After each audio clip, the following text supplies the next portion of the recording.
علیکم ورحمۃ اللہ وبرکاتہ۔ امید ہے تمام احباب خیریت سے ہوں گے۔ اللہ آپ سب کو اپنے حفظ و امان میں رکھے۔ 3 دسمبر کو عالمی یوم معذوراں کے طور پر جانا جاتا ہے، یعنی کہ معذور افراد کا یا خصوصی افراد کا یا اسپیشل افراد کا عالمی دن۔ بعض لوگ اس کو کہتے ہیں جی معذور نہیں کہنا چاہیے۔ اصل میں معذور کسے کہتے ہیں؟ معذور وہ ہے جو دماغی طور پر یا جسمانی طور پر کسی عضو سے یا کسی عضو کے کام کرنے سے محروم ہو یا کمزور ہو، اور یہ دائمی بھی ہو سکتا ہے، عارضی بھی ہو سکتا ہے۔ جیسے مثال کے طور پر کوئی بندہ زیادہ بولتا ہے، اسے بھی ہم کہہ دیتے ہیں یار یہ معذور ہے، یعنی کہ اس کو زیادہ بولنے سے یہ رک نہیں سکتا۔ بہرکیف تو خیر یہ معذور افراد بیچارے جو معذور ہوتے ہیں، کوئی نابینا ہوتا ہے، کوئی بہرا ہوتا ہے، اور اسی طرح کوئی کسی کا ہاتھ پاؤں جو وہ ہاتھ پاؤں سے پیرالائز ہوتا ہے، تو یہ ان کا اسپیشل اور خاص دن ہے۔ بعض لوگ کہتے ہیں جن کو یا ڈسیبل بھی کہتے ہیں، بلکہ بعض لوگ کہتے ہیں ڈسیبل نہیں کہنا چاہیے ان کو، بلکہ ڈفرینٹلی ایبل ہیں، یعنی کہ ایک خاص جس طرح ایک صحیح سلامت بندہ کام کر سکتا ہے یہ ویسے نہیں کر سکتی، یہ تھوڑا سا ڈفرینٹ کرتے ہیں۔ جیسے خدا نہ خواستہ کسی کے اگر ہاتھ نہیں ہے تو پاؤں سے کھاتا ہے، اس طرح تو ان کو ڈفرینٹلی ایبل کہتے ہیں، کہنا چاہیے۔ اور یہ ہم مشاہدہ بھی ہوا ہے کہ اللہ نے جب ایک نعمت لے لی ہے تو اس کے بدلے اور نعمت اللہ تعالیٰ فرما دیتے ہیں۔ کتنے لوگ ہیں جو اگر ٹانگ سے معذور ہیں تو ویسے ذہن کے لحاظ سے تیز ہوتے ہیں، یا ہاتھ سے معذور ہیں تو اور ان میں کوئی اسپیشل کوالٹی ہوتی ہے۔ تو بہرکیف تو معذور کسی لحاظ سے بھی ہو، سب سے پہلے ہم نے شریعت کا پوائنٹ آف ویو دیکھنا ہے کہ الحمدللہ ہماری شریعت نے کوئی فرد، کوئی موڑ، کوئی موقع ایسا نہیں رکھا جہاں پہ ہمیں شریعت کا حکم اور تعلیمات نہ ملی ہو۔ معذور افراد کے لحاظ سے بھی شریعت نے ہمیں واضح تعلیمات عطا کی ہیں۔ دنیا صرف ایک دن مناتی ہے، لیکن اس کے بیک گراؤنڈ میں دیکھیں تو شریعت میں ہمیں پورا اس کی تعلیمات ملتی ہیں۔ قرآن میں دیکھ لیں بہت ساری ایسی جو ہے وہ آیات ہیں۔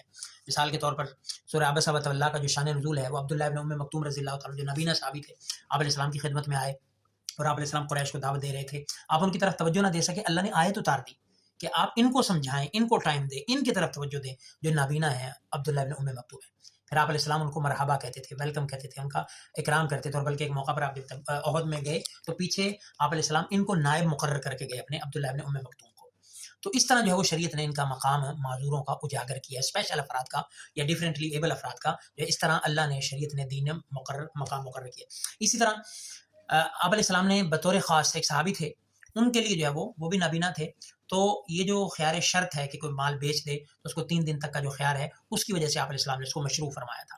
اور اس طرح کے بہت سارے واقعات ہیں۔ سیدنا عمر فاروق رضی اللہ تعالیٰ کا کہ آپ ایک دفعہ تشریف لے جا رہے تھے کہ نابینا یہودی وہ مانگ رہا تھا، بھیک مانگ رہا تھا، آپ نے اس سے پوچھا حال احوال لیے، اس کے بعد ان کا وظیفہ مقرر کیا اور فرمایا تلاش کرو جتنے بھی معذورین ہیں سب کا گھر بیٹھے بیٹھائے ان کو وظیفہ ملنا چاہیے۔ یہ سیدنا فاروق اعظم رضی اللہ تعالیٰ نے کیا۔ اور اس طرح کے بہت سارے واقعات ہمیں مل جاتے ہیں کہ جہاں پہ معذوروں کے لیے بطور خاص ان کا جو ہے وہ اکرام کیا گیا، ان کے لیے جو ہے وہ ایک باقاعدہ معزز طریقے سے ان کا انتظام کیا گیا۔ تو دین کے اندر تو ہمیں یہ بہت ساری مثالیں اس کی مل جاتی ہیں۔ تو اس لیے اور ایک موقع پر تبوک کے موقع پر آپ علیہ السلام نے صحابہ سے کہا کہ تمہارے بھائی ایسے ہیں پیچھے، بعض جو پیچھے رہ گئے، لیکن تم جو وادی طے کرتے ہو یا جس راستے پر چلتے ہو وہ تمہارے ساتھ شریک ہوتے ہیں، اجر میں تمہارے ساتھ برابر کے شریک۔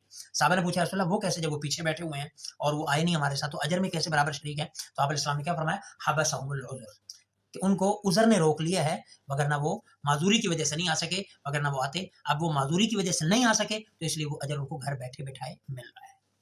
تو اس لیے یہ تو شریعت کا ایک حسن ہے دین کا۔ اسی طرح سورہ فتح کے اندر فرمایا کہ لیس علی الاعمى حرج ولا علی المریض حرج ولا علی الاعرج حرج، کہ نابینا پر کوئی گناہ نہیں ہے، اسی طرح پاؤں سے جو معذور ہے اور اسی طرح سے جو ہے وہ یہ اپاہج ہے، ان میں کوئی حرج نہیں ہے، جو اللہ کی اطاعت کرے گا اللہ اس کی مغفرت فرمائے گا۔ تو اس طرح جگہ جگہ مختلف مقامات پر اللہ رب العزت نے ان لوگوں کو رعایت دی، پیارے پیغمبر علیہ السلام نے ان لوگوں کو رعایت عطا فرمائی۔ تو اس لیے اب ہماری جو ذمہ داری ہے وہ کیا ہے؟ ہمارے بطور معاشرے کے فرد ہونے کے ہمیں بھی معذور افراد کو، خاص کر جو ہے وہ پاؤں سے معذور ہو یا ہاتھوں سے معذور ہو یا آنکھوں سے معذور ہو، ہمیں ان کی مدد کرنی چاہیے۔ اگر وہ خود صاحب استطاعت ہیں تو ان کو ہم جو ہے وہ اپنی ویسے مدد فراہم کر سکتے ہیں، جس طرح روڈ کراسنگ ہو گئی اور اسی طرح کوئی ہیلپ چاہیے ان کو مدد کرنے میں ان کو جو ہے وہ تعاون کرنا چاہیے۔ یا اسی طرح اگر وہ بیچارے معذور ہیں کچھ کر نہیں سکتے تو ان کو مالی تعاون کرنا چاہیے۔ اور بہت سارے لوگ ایسے ہیں بیچارے معذوری کے باوجود اپنی محنت کوشش کرتے ہیں، وہ بھی ایک باقاعدہ موٹیویشن ہے۔ تو بہرکیف ان افراد کا، خصوصی افراد کا ہمیں خیال رکھنا ہے، اور خاص کر اداروں میں بھی خیال رکھنا ہے۔ بڑی بڑی بلڈنگیں آج کل ہوتی ہیں تو ہم نے کوشش کرنی ہے ویل چیئر کا راستہ ان کے لیے بنائیں، خاص کر الگ سے ایک ریمپ بنائیں جہاں پہ معذور بھی بیچارہ چڑھ سکے۔ ویسے معذور ہے، بڑی بڑی بلڈنگیں، بینک ہیں، یا اسی طرح سے تعلیمی ادارے ہیں، دفاتر ہیں، مختلف سرکاری آفیسز ہیں، بینک ہیں، شادی ہال ہے، ڈاکٹر کے کلینک ہیں، یا اور بہت ساری ایسی جگہ ہیں۔ تو جہاں پہ بھی ہم کو بلڈنگ بنائیں معذور افراد، مساجد ہیں، مساجد کے اندر بھی ایسا ہونا چاہیے کہ ایک ریمپ ہونا چاہیے جہاں پر سے جو کوئی معذور ہے، کوئی ویل چیئر والا ہے، وہ آرام سے چڑھ سکے۔ تو ہمیں ان کا خیال کرنا ہے۔ باقی ان کو باڈی شیمنگ نہیں کرنا چاہیے۔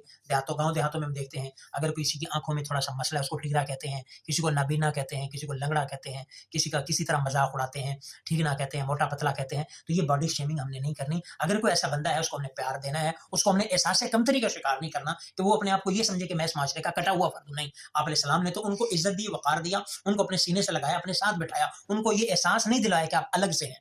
ہاں ان کے لیے آسانیاں پیدا فرمائی، ان کے لیے دین میں شریعت میں آسانیاں پیدا فرمائی ہیں، تو اس لیے ہم نے ان لوگوں کو اپنے سینے سے لگانا ہے، ان کے لیے جو ہے وہ آسانیاں پیدا کرنی ہے۔ اگر آپ کو کہیں مل جاتے ہیں، جس طرح کہیں لائنیں لگی ہوئی ہیں، تو وہاں پہ ان کو ہم نے ترجیح دینی ہے۔ باقی ہمارے الحمدللہ اداروں میں بھی، اکثر اداروں میں ہوتا ہے معذور افراد کا، بلکہ بعضی مساجد میں تو باقاعدہ پارکنگ میں معذوروں کی الگ سے پارکنگ ہوتی ہے، اور یہ ہونا چاہیے، بہت اچھا اقدام ہے۔ تو اداروں میں، دفتروں میں، ہر جگہ پہ معذور افراد کو جو ہے وہ ان کی قدر کرنی چاہیے اور ان کی عزت اور احترام کرنا چاہیے، اور جو بھی ایسے لوگ ہوں ان کا مذاق تو قطعاً نہیں اڑانا چاہیے۔ اللہ سے ڈرنا چاہیے، کسی کو اندھا کہہ کے، کانا کہہ کے، پاگل کہہ کے، مجنون کہہ کے، خدا نہ خواستہ یہ کل کو کہنے والے کو یہ بیماری لگ سکتی ہے، تو مذاق کبھی بھی نہ اڑائیں۔ اور الحمدللہ ایسے اب تو سکول بھی آگے ہیں جو نبی نے بہروں کے، گونگوں کے، ان کو تعلیم بھی فراہم کرتے ہیں، تو ہم نے ان کو ایجوکیٹ بھی کرنا ہے، ایجوکیشن بھی دلوانی ہے ایسے ادارے تلاش کر کے۔ اور اسپیشل جو بچے ہوتے ہیں، جس طرح والدین ہوتے ہیں نا، جن والدین کی اولاد معذور ہوتی ہے نا، تھوڑی سی باقی بچوں سے اسپیشل ہوتے ہیں، تو وہ والدین کی قدرتی طور پر ان پر توجہ زیادہ ہوتی ہے۔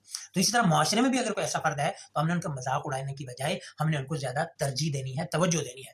اور ہمارا دین تو اتنا پیارا ہے، اللہ کہتا ہے واللہ فی عون العبد ما کان العبد فی عون اخی، کہ اللہ اس وقت تک بندے کی مدد کرتا رہتا ہے جب بندہ اپنے بھائی کی مدد کرتا رہتا ہے۔